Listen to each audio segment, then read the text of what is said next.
Good morning. Happy Friday. End of the week. Seems like a long week, but we're almost there. June 6th, and we'll all be done.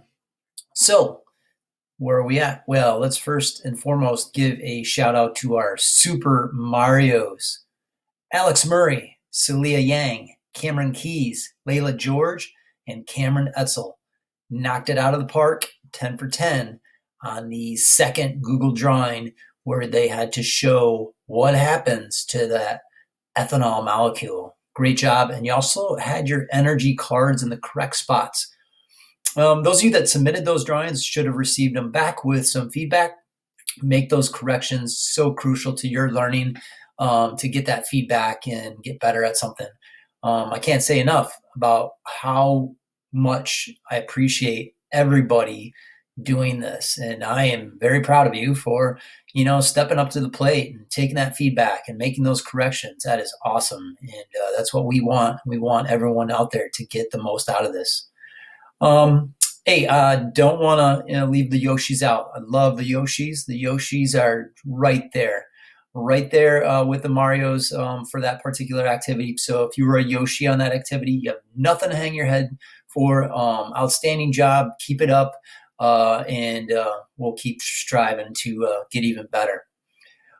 Second thing I'm going to talk about is why I am a tree hugger. Yes, you're going to get a chance to see that, and we're going to explain that today. Your Google Drawings, if you have not completed them, they are due today by 11:59 p.m. And so we'll be doing some grading on all those, and that'll be your participation for the week and getting those Google Drawings in. And then for today, you have a Show Me What You Know form. Tribal Council is back. Yes, they are. They actually have some big questions that they had to answer that Yoda posed to them. So you're going to get a chance to see if who's right on that form. So let's get into the only thing that I'm going to be showing you today is why I am a tree hugger. So there we go. This is one of my trees, a lovely cherry tree. And as you can see here, I'm giving it a great big hug. And why am I giving this cherry tree a hug? It's going to be a rough weekend for this old guy or girl.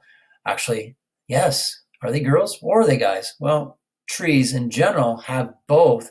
And if it's capable of self-pollination, it would have both reproductive parts.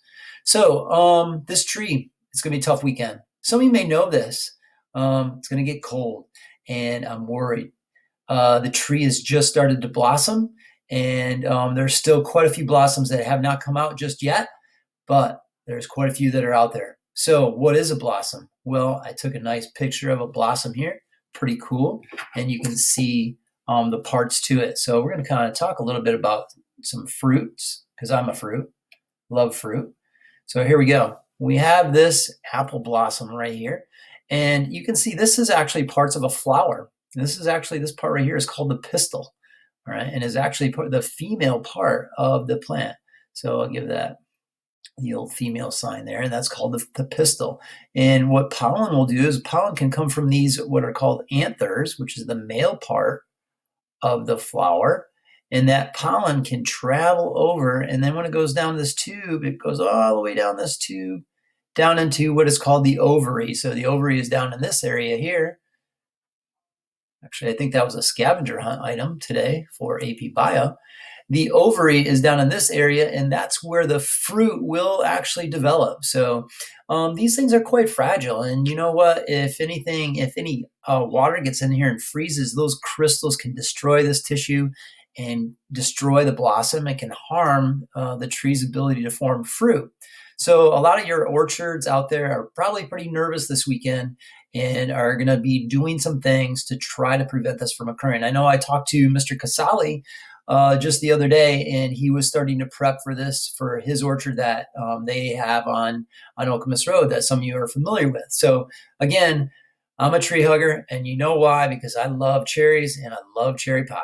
So let's take a look at what we can do to sort of prevent any frost or things like that from harming the tree, or harming the fruit, I should say. It doesn't really harm the tree.